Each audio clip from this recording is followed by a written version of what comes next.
It's our face that shows sadness. It's our face that shows fear.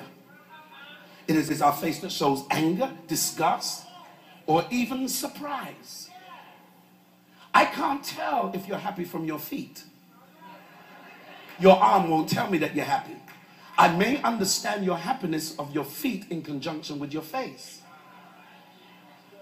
Are you with me on this? There was something like this. They say, according to science, there's something like 43 different muscles that's in your face. The average person has something with between 43 different muscles in your face, which we use to express different types of expression.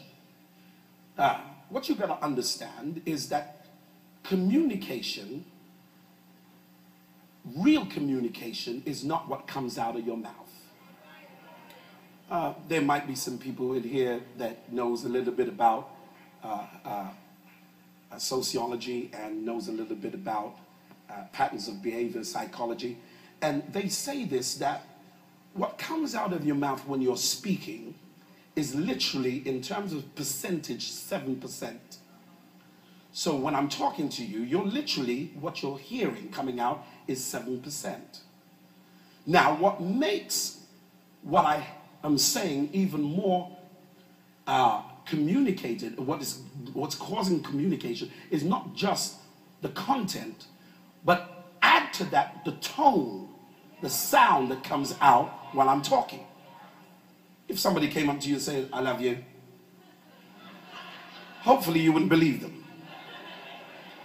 But if they turn around and say, I love you,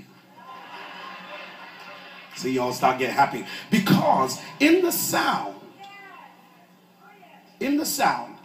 there was more information given. Are you with me on this? And they say that that alone is 38%. 38%. So the tone, that's why you got to be careful when you're talking to people on the phone. You can't, all you're getting is their content, what's coming out their mouth, and their tone. But let me tell you, with the bulk of communication is nonverbal. It's the one you don't see. It's when your muscles are moving, and they say that's 55%. So that means when you can be talking to someone on the phone who you think likes the conversation, and you're talking away and they're going, yeah, yeah.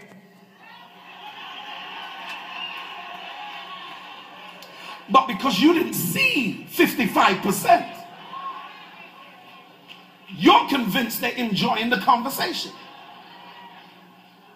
That's why I have a principle. When I have a disagreement with someone, I don't want to talk to you on the phone.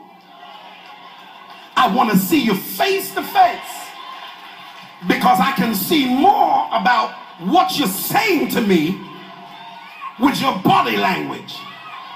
All right, going quiet right now. Maybe somebody's got some tension with some people next to them. That's why.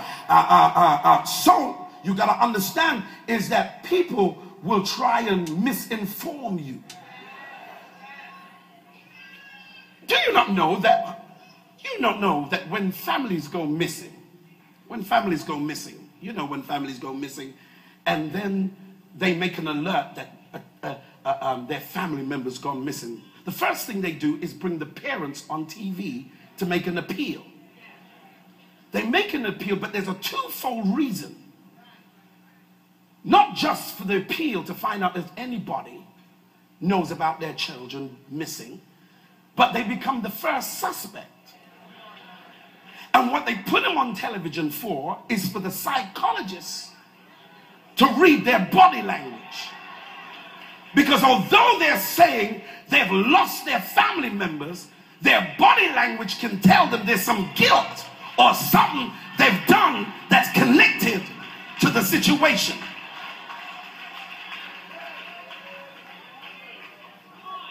So that's how most of the time they find out who the culprit is in the family.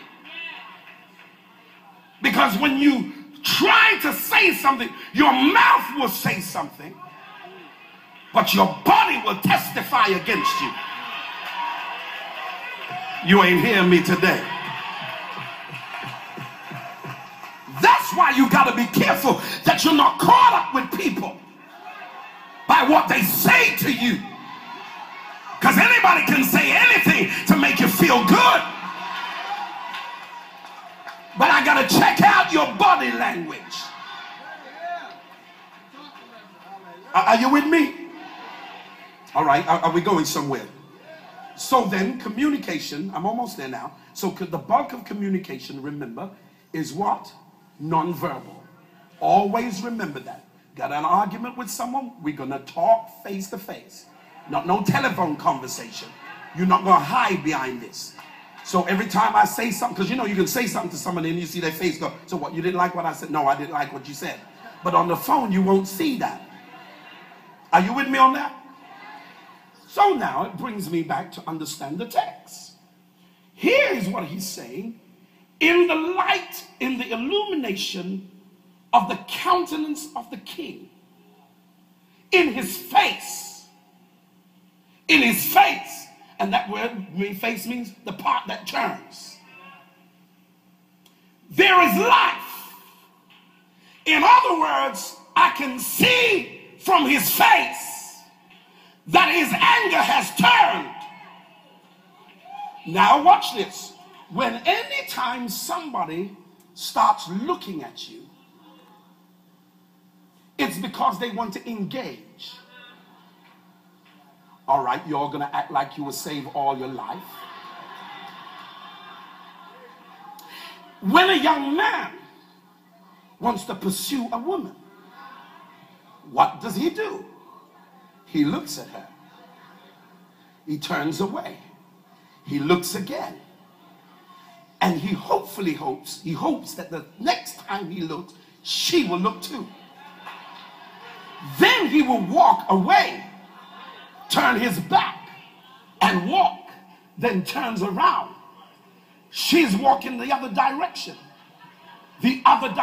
away from him.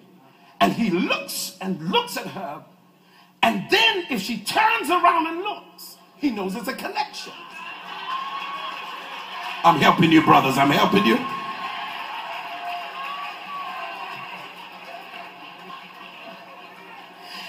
Then if you get the look, it's time to engage. And hopefully, brother, that's the point you would say, how you doing? You look nice. Do you come here all the time? Can we meet again? And if you get the telephone number, why you all sitting down there and pretend like you don't know? Maybe that's why you're single. You ain't saying nothing in here.